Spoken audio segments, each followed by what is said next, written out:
décryptage RH. Ma chère Nadège, bonjour. Comment allez-vous? Vous avez passé de bonnes vacances? Trop courtes. Ouais, bien sûr. Tellement courtes. Bien sûr. Mais vous avez lu, voilà. Et oui, les vacances pour nous, pour le club idéal. Vous êtes allé rechercher des personnalités, des écrivains, des gens qui ont des choses à nous dire. Ce qui est le cas avec notre invité du jour. Votre invité, vous l'avez choisi. Donc je parle de Charlotte Apieto. La méthode qui est déjà inspirée, dit-elle, on va lui poser la question, 500 000 personnes en quête de réponse. Alors pourquoi ce choix? Eh bien parce que c'est la saison. C'est la saison des questionnements. Le retour au travail après la trêve estivale amène son lot de questionnements sur l'utilité et le sens de ce que l'on fait. Alors, qu'est-ce qui se passe dans les premiers jours? On ziote en douce les offres d'emploi. On commence à poser ses prochaines vacances. Ça, c'est pas bon signe. Ou alors, on a un revival de Bienvenue au Gîte. On se dit, si je vivais de mes confitures bio ou si j'ouvrais un Pokéball bar dans les Landes. Alors là, la version moderne de la baraque à frites. Normalement, c'est quelque chose qui ne dure pas. Mais justement, comment faire la différence entre ce petit caprice, ce petit coup de mou de la rentrée et le vrai questionnement, la vraie crise existentielle qui nécessite qu'on se penche sur un éventuel changement professionnel?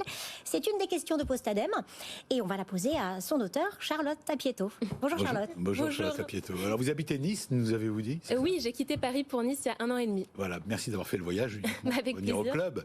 Bienvenue au club, comme on dit. Alors je laisse... Alors je vais préciser d'abord que Postadem, c'est un site d'information. Ah, c'est une entreprise d'information et de témoignages de démissionnaires. Oui, de reconvertis, démissionnaires reconvertis. Alors expliquez-nous votre histoire. Alors Postadem, c'est le nom un peu provoquant pour dire poste à démission, quitte ton emploi. Ça veut dire effectivement de réinventer sa vie professionnelle. C'est ce que j'ai fait moi. J'ai travaillé en RH et dans le conseil en management avant de me lancer dans cette aventure entrepreneuriale. D'accord. Alors moi j'en pose ma question. Le petit coup de mou de la rentrée, comment faire la différence entre petit coup de mou justement ou vraie crise existentielle qui doit nécessiter une vraie réflexion, une introspection? Oui, je lisais justement un article là-dessus qui disait mais souvent le retour des vacances, on a une crise existentielle et puis finalement on reprend l'habitude du boulot puis ça passe. Mais moi je m'interroge vraiment et je me dis s'il y a un problème et quand on va pas bien parce qu'on reprend son quotidien, c'est qu'il y a quelque chose de plus insidieux derrière. Et donc moi ce que j'invite à faire effectivement c'est à se questionner sur qu'est-ce qui va pas. Qu'est-ce qui pose problème? Est-ce que c'est le manager? Est-ce que c'est le cadre de travail? Est-ce que c'est les missions dans son travail? Et de se poser les vraies questions pour voir si effectivement c'est plus profond que ça. Votre livre est très bien écrit. Merci.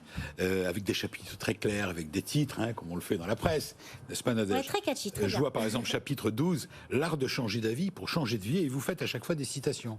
Oui. Vivre, c'est changer. Voilà la leçon que les saisons nous enseignent.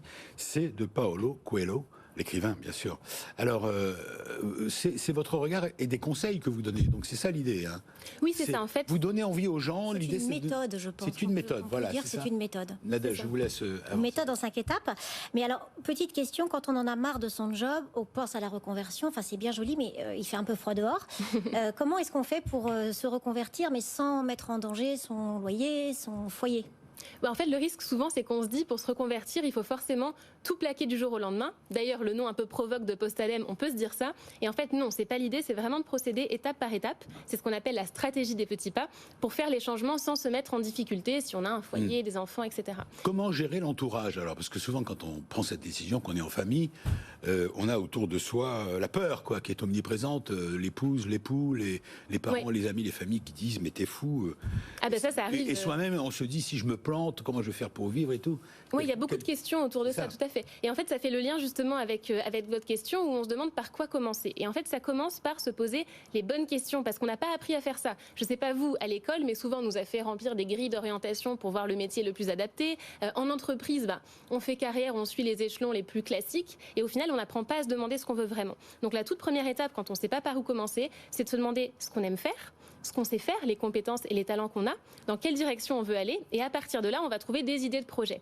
Et par rapport aux proches, effectivement, souvent, ils ont peur pour nous, c'est de la sécurité, et il faut arriver à exprimer et à expliquer notre démarche. Et il ne faut pas renoncer à ses rêves d'enfant, il faut même aller dans cette introspection jusqu'au centre d'intérêt réel, mais y compris qu'on avait quand on avait 7-8 ans. Alors, quand même, comment prendre le risque de quitter mon CDI? Comment est-ce que je peux me sécuriser un petit peu, puisqu'aujourd'hui, le CDI, c'est quand même le Graal encore, même si les formes d'emploi se diversifient. Comment est-ce que je fais? Est-ce que dans cette politique de petits pas, est-ce que je peut créer une petite activité à côté en plus. Comment ça se passe? Quel conseil vous donnez alors? Oui, c'est ça. L'objectif, c'est d'avoir déjà un test un peu grandeur nature dans la vraie vie pour voir si c'est tangible, si ça tient la route et si notre projet il a du potentiel. Alors c'est différent selon qu'on cherche un emploi ou qu'on veut créer une entreprise aussi.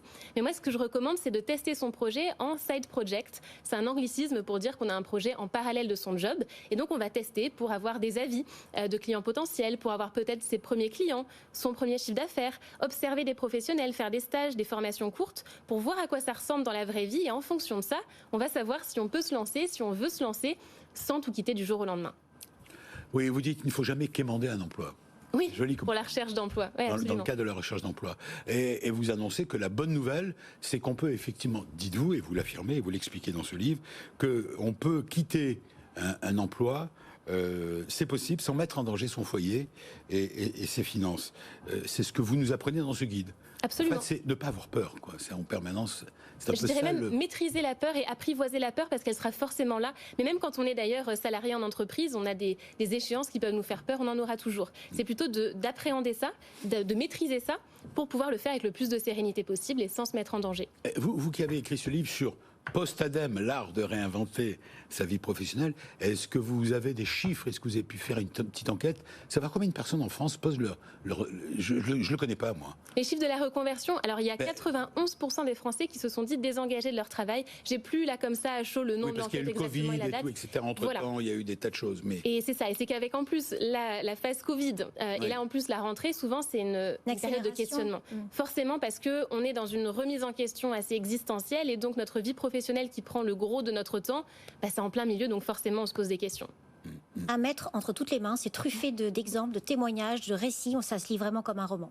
Merci Nadège. Moi j'ai adoré. Et Post-ADEME, c'est une entreprise qui coach les personnes désireuses de changer de voie professionnelle.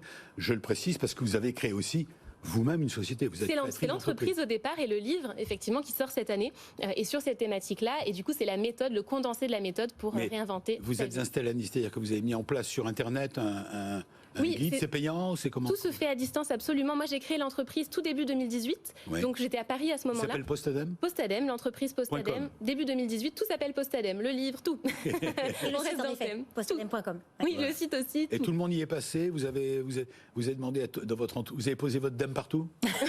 Je demande à tout le monde de poser sa DEM. Discret, mais... Je parle que aux gens qui ont posé leur DEM, sinon non.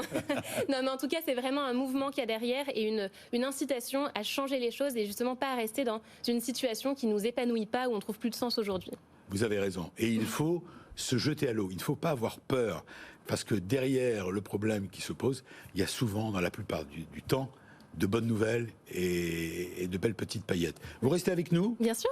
Vous avez déjà eu des problèmes de déménagement, non? Oui, vous avez j'ai déménagé récemment plusieurs fois et pour Nice, c'était pas simple, donc on peut en parler. Voilà,